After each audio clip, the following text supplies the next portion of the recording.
Awesome. All right. Well, that brings us to our friend Jim Plunkett coming all the way from Washington, D.C. Jim, thank you for coming back to the program. We love to get some insight. Of course, Jim is employed by Ogletree Deacons and assigned to the Washington Street. So he does have a little bit closer insight to the things that we get involved with here, sometimes in the Midwest and down in Florida. But Jim, I'd just like to maybe have you kick it off and tell us about this mess we have going on right now and what you think that impact is for us as it relates to all the proposed legislation and rule changes coming up. Sure. Thank you again for having me back, Phil. So I think what's happening in the House with the Republicans and the lack of speaker, it ticks a couple of those boxes that we saw in that second polling question. Number one, or the one that most comes to mind is embarrassing, right? Yeah.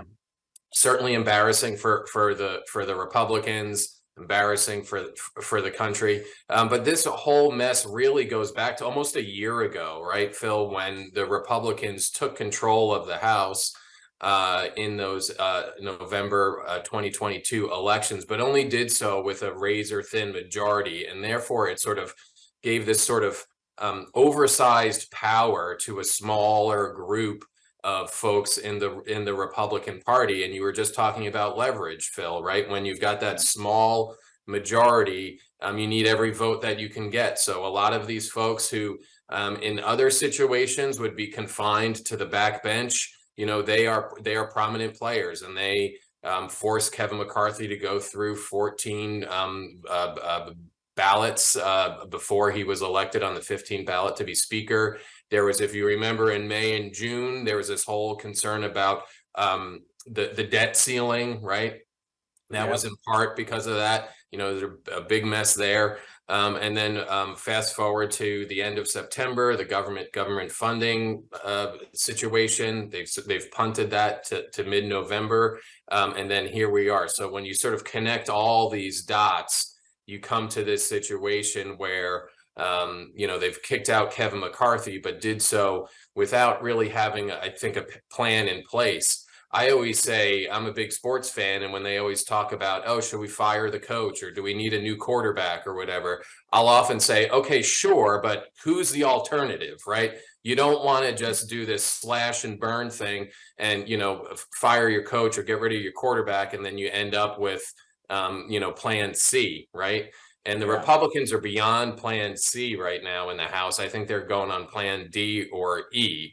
And it is entertainment and embarrassing, right? But for the fact that there's so much happening right now, Phil and Bert, obviously not just in the United States, but in the world. And we need an efficient and competent Congress to act in order to get aid packages to the Ukraine, to Israel, and there's huge domestic issues as well, Phil, right? I mentioned the government funding problem. They didn't fix that. They just kicked it down the road. Government funding expires November 17th. So all that sort of hand-wringing that we were going through the end of September, it seems like we're going to be reliving that in just a couple of weeks.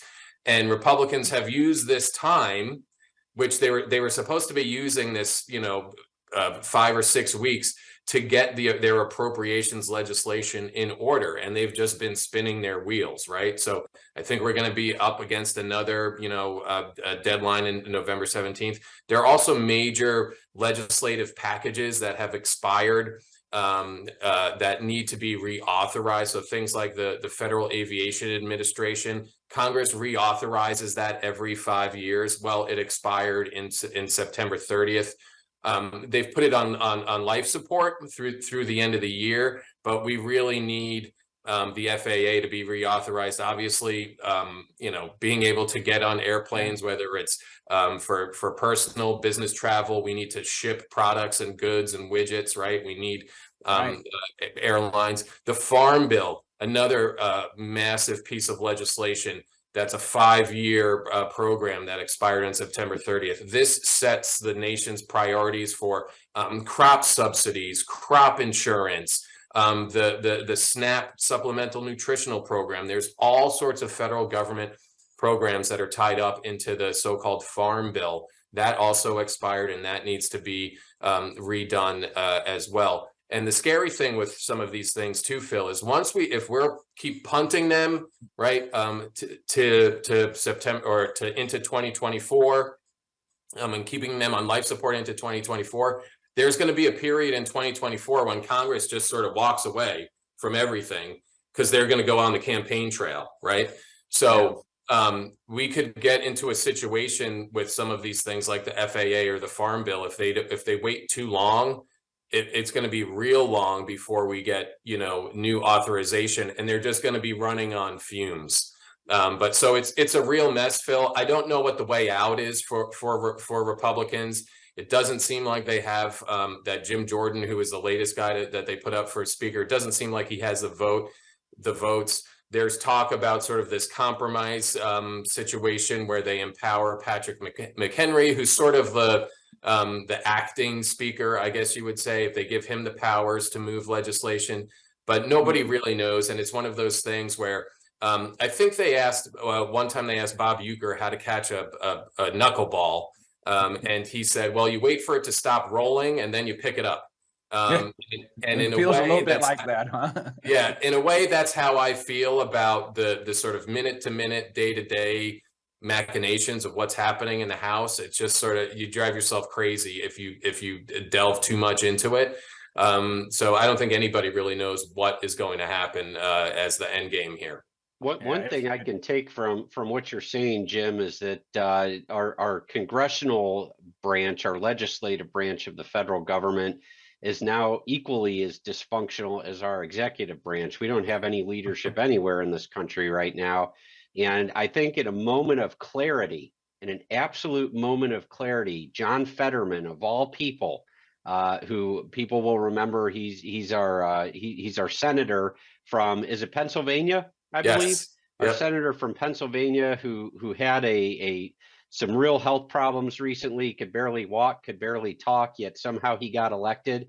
He said in an interview recently, just this past week, that America is not sending their best and brightest to represent them in Congress. Now, to me, that's the ultimate self-own when he says that. When you say that about yourself as well, right? Yes, exactly. And so I think that he really did cut right through it, and it's crystal clear that America is not sending their best and brightest to DC in any way, shape, or form, except for Jim, of course. Jim belongs in DC. I was getting ready, Bert, to make that comment. I know that we sent our man Jim there, and he's doing a good job. It's a great point, Bert. I do, and I poke fun of Congress in a bipartisan way very often.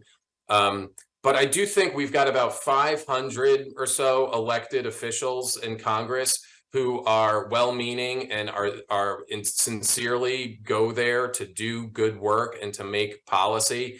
And then you've got a few dozen or so who are there for the attention dollars, the clicks, the media hits, raising money, a springboard to another career, what have you. And unfortunately, those are the squeaky wheels that get the grease, and those are the ones that we hear about. We don't hear about the folks who are the legislators who are going in there every day and trying to craft good policy. Whether you agree with their policy or not, they're well intentioned and trying to do what's right. But there's certainly a couple of handfuls of folks there who are in some ways messing it up for the rest of us. Yeah, the parallel between America and the way that we behave in all of the cities and states around the country, what we just talked about with strikes and everyone wanting their own and worrying about themselves, and Washington today. I mean, there's such a parallel between that. There's a thread that just weaves through there. Unfortunately, where the minority is getting the squeaky wheel syndrome addressed, and that's unfortunate because it holds us all back from going forward. Even those who are trying to, draw attention to themselves for different reasons other than the betterment of good. Right, right. Yeah. Hey, Phil. Phil, real quick, can I talk about two labor and employment specific I was policy going developments? to ask you for, let's get into some DOL and other things. Yes. Sure. So we've got a couple of regulations that are about to go final at any moment now. The first is the Department of Labor's independent contractor regulation. That's at the White House being reviewed right now, which is the last step in the regulatory process. So once the White House clears that review, and we'll know about that, there's a website, it'll move off of the website. You can't see the text, you can just see that it's there, the line item. Once that moves off the website, we know that the rule is going to be imminent. This rule is going to make it harder if you engage independent contractors. It's going to make it harder for you. It's going to make it a little bit more challenging. The administration thinks that every worker should be an employee and that every employee should be in a union. And so that's what they're trying as hard as they can to sort of within their power, right? They can't go as far as, say, California went with their AB5 statute, because the Fair Labor Standards Act doesn't go that far, but they're trying they're getting as close as they can to that ABC test that's been challenging for folks in California. The other regulation that's going to go final at any moment is the NLRB's joint employer regulation, and we've been talking about joint employer for years now. I mean, really, the question arose way back in 2014, so we're almost going on 10 years of the back and forth of the joint employer debate. The NLRB, unlike the DOL, because the NLRB is not a cabinet agency, they don't have to give the public any warning about when the reg is going to go final. So we could end this call right now, and then we could open up the NLRB website, and they might be telling us that it went final this morning, right? We don't have that pre-notice that we get from, say, the Department of Labor, but it's going to happen any time now. What we expect it to look like is very close to the 2015 2015 decision called Browning-Ferris, which made it very difficult for employers to engage with their vendors, outside service providers, I think also franchisee relationships. Sure. We expect this to really blur the lines and make it harder for employers to, so if you've got the cleaning crew that comes in at night to clean the shop floor, this regulation is going to try to make it, is going to want to lump that cleaning crew in as employers of the warehouse owner or the factory owner, right? Because they're going to say, oh, well, if you more far-reaching than Uber and Lyft drivers. Yeah, and it's really trying to go for the deep pockets, and there's all sorts of nightmare scenarios then for employers, because if you're the factory owner and you're now considered the employee of the cleaning crew that you contracted with that comes in on the third shift, all of a sudden then you have to sit at the bargaining table with them and negotiate contracts with them. It's just a nightmare scenario. So both of these actions, Phil, are going to have a real big impact on employers, and both will be the subject of probably multiple legal challenges. I know that employer groups in DC are already gearing up for that fight. So they're coming soon, but hopefully some of these groups will be rushing to the rescue. All right. Hey, Jim, thank you. I want to take 1 minute and get your opinion on these poll results that we have here. Nick, if you can share them with the audience, please. Let's see. The first one we have here is the question: in what category would you file news from that follows from our national capital? And it looks like the leading category was useful at times. I'm glad no one said entertainment, but there is a source of entertainment there in some ways, but we've risen above that ourselves. Any thoughts when you read this? Sure. Well, I'm glad to know that at least some of what I say is useful. I do have another comment on that first poll question about regulatory comments. Right. I'm glad to see that this is on the lower side, and I'll tell you why. employers, I think, should be engaging and interested in what is happening, you know, at the federal level in terms of regulations that are going to impact the workplace. But I never recommend that employers file comments on their own, because there's very little utility in sticking their head above the tall grass, right?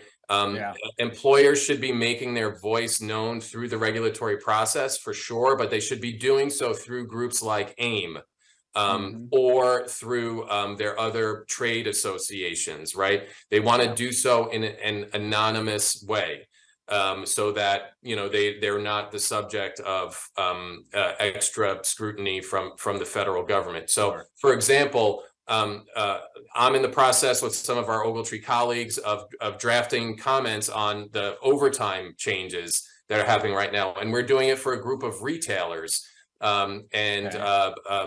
Certain brands and companies are speaking through their retailer representative, and we're working on those comments. So you never want to. That's a great point, Jim. That's a great point. Yeah, well said. Well said.